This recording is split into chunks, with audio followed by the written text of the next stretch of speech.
কপোতাক্ষ নদ লিখেছেন সাগরদাড়ি গ্রামে মাইকেল মধুসূদন দত্ত জন্মগ্রহণ করেন। তিনি যখন ফ্রান্সের ভার্সাই নগরীতে ছিলেন তখন তিনি সনেট রচনায় মনোনিবেশ করেন এবং সেক্ষেত্রে তার স্মৃতিকাতরতা এই কবিতার অন্যতম মূল বিষয়। সতত হে নদ তুমি পর মোর মনে। সতত অর্থ কি? সতত অর্থ হচ্ছে সর্বদা। সর্বদা মানে সবসময়। হে নদ, যখন তিনি বলছেন হে নদ, এটিকে আমরা বলছি যে ডাক বা সম্বোধন।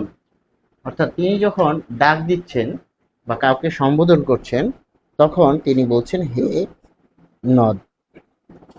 এটিকে আমরা বলবো ডাক বা সম্বোধন। অর্থাৎ কবি কপোতাক্ষ নদকে সম্বোধন করছেন, হে নদ। আমরা যখন কাউকে সম্বোধন করি বা ডাকি তখন হে এটি ব্যবহার করি। যেমন হে মিলন, তুমি কোথায় যাচ্ছ? হে রহিম, তুমি কি ঠিকমতো পড়ছো? অর্থাৎ সম্বোধন বা ডাকের ক্ষেত্রে আমরা হে ব্যবহার করছি। তাহলে কপোতাক্ষ নদ যে কবিতাটি রয়েছে সেক্ষেত্রে শুরুটা হয়েছে এরকম, হে নদ।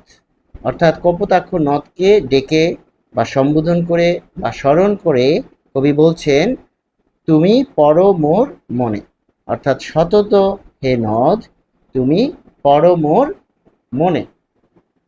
অর্থাৎ হে নদ অর্থাৎ কপোতাক্ষ নদ তুমি সর্বদা আমার মনে পড়ো। সতত এখানে মোর যে অর্থ সেটি হচ্ছে আমার। মোর অর্থ আমার। সতত হে নদ তুমি পর মোর মনে। সতত অর্থাৎ সর্বদা তোমার কথা। সর্বদা তোমার কথা ভাবি। অর্থাৎ যে ভেবে থাকা, এখানে ভাবনা বা চিন্তা। এ বিরলে, তাহলে বিরলে অর্থ কি দাঁড়াচ্ছে? যে যখন কবি বলছেন যে বিরলে তখন একান্ত নিরিবিলিতে, এটি হবে যে নির্জনে। নির্জনে নিরিবিলিতে।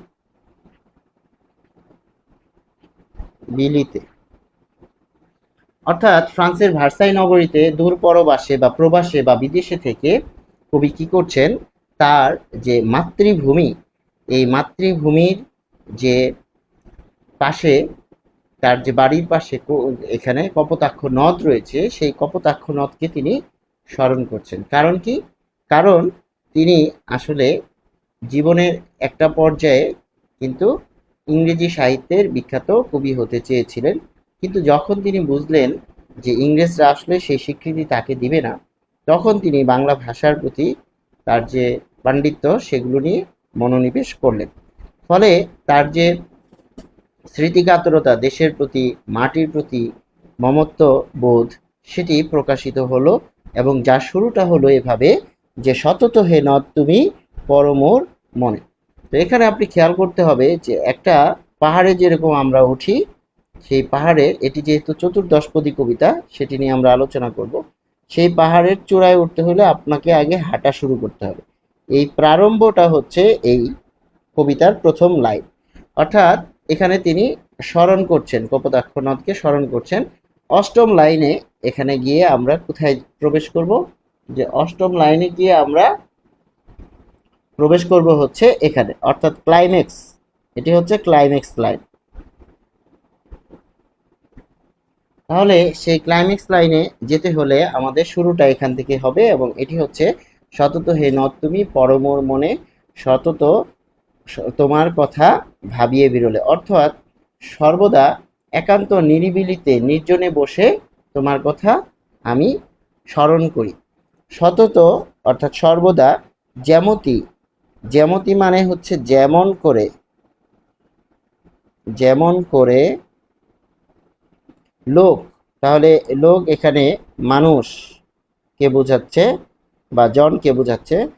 নিশার স্বপনে, নিশা অর্থ এখানে হচ্ছে রাত্রি, তাহলে রাত্রি। স্বপনে এটি হচ্ছে স্বপ্ন।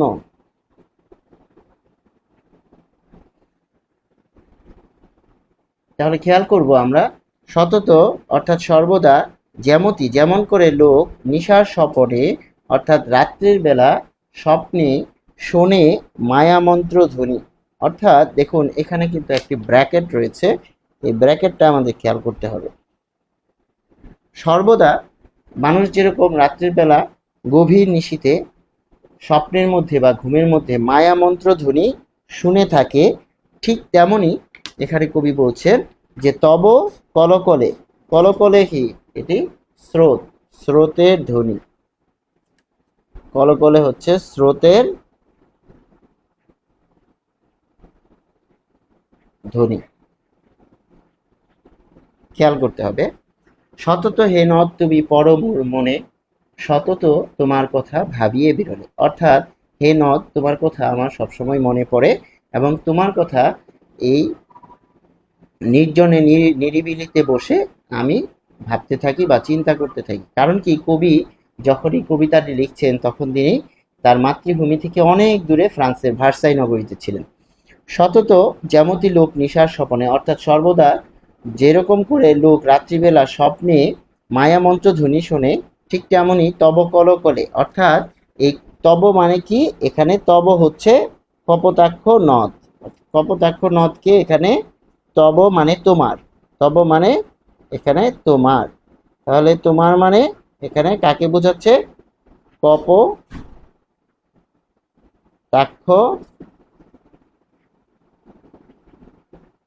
নদকে বোঝাচ্ছে।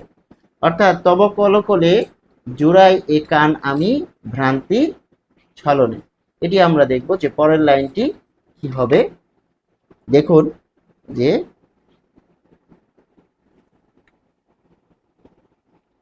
জুড়াই এ কান অর্থাৎ জুড়িয়ে যায়, ভ্রান্তি, ভ্রান্তি মানে ভুল, ছলনে মানে ছলনায়।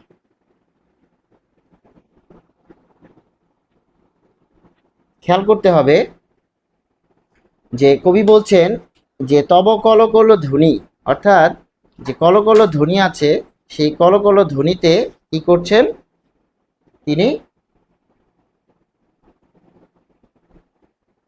যে শোনে মায়া মন্ত্র ধ্বনি। অর্থাৎ আমরা যদি খেয়াল করি, সতত যেমতি লোক নিশার স্বপনে, অর্থাৎ যেমনই লোক রাত্রির বেলা কি করে স্বপ্নে মায়ামন্ত্র ধ্বনি শোনে, ঠিক এরকম ভাবে কবি তার যে কান আছে সেটি জুড়িয়ে যায় কার জন্য, যে স্রোতের কলকল ধ্বনিতে। অর্থাৎ কপোতাক্ষ নদের যে স্রোতের ধ্বনি সেটি কবির মনে প্রশান্তি তৈরি করে, যদিও তিনি জানেন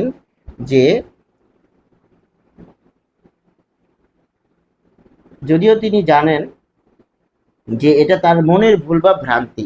দেখুন ভ্রান্তির ছলনে এর জানেন যে তিনি দূরে আছেন, কিন্তু তিনি কল্পনা করছেন।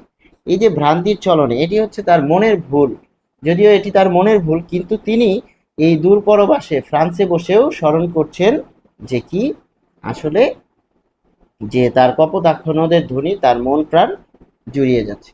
তারপর দেখুন বহু দেশ দেখিয়াছি বহু নদ দলে, অর্থাৎ বহু নদ দলে, দলে দলে তিনি অনেক নদকে বা নদীকে তিনি দেখেছেন, কিন্তু এ স্নেহের তৃষ্ণা, স্নেহের তৃষ্ণা বলতে কি বোঝাচ্ছে, হচ্ছে ধরা যাক মা এবং খালা দুজনই কিন্তু নারীর সন্তান, কিন্তু মাকে জড়িয়ে ধরলে যে প্রশান্তি তৃপ্তি পাওয়া যায় সেটি কি খালাকে ধরলে পাওয়া যায়, খালার কাছে সেই আদর পাওয়া যায়, কাছাকাছি হতে পারে কিন্তু কখনোই এক হবে না। তাহলে স্নেহের তৃষ্ণা, অনেক জলের মধ্যেও কিন্তু তিনি একমাত্র কপোতাক্ষ নদের জলে সেই স্নেহের তৃষ্ণাকে উপভোগ করেন বা উপলব্ধি করেন। এটি কিন্তু পরীক্ষায় অনেক আসে, স্নেহের তৃষ্ণা মিটে কার জলে, কবি প্রশ্ন রাখছেন স্নেহের তৃষ্ণা মিটে কার জলে। অর্থাৎ আরেকটি উদাহরণ আমরা দিব, আমাদের বাড়িতে যে জল থাকে টিউবওয়েলের জল, সেই টিউবওয়েলের জল যে প্রশান্তি দেয় অন্য জায়গায় জল কিন্তু সেরকম আমাদেরকে প্রশান্তি দেয় না। অর্থাৎ এখানে স্নেহের তৃষ্ণা বলতে বোঝাচ্ছে যেটি তার মাতৃভূমি মা মাটির সাথে জড়িত সেই জল তাকে অনেকটা প্রশান্তি দিচ্ছে, যেটি অন্য কোনো নদ নদীর জল দিতে পারছে না। তারপর দেখুন, এটি হচ্ছে ক্লাইম্যাক্স লাইন, এই কবিতার শীর্ষ লাইন।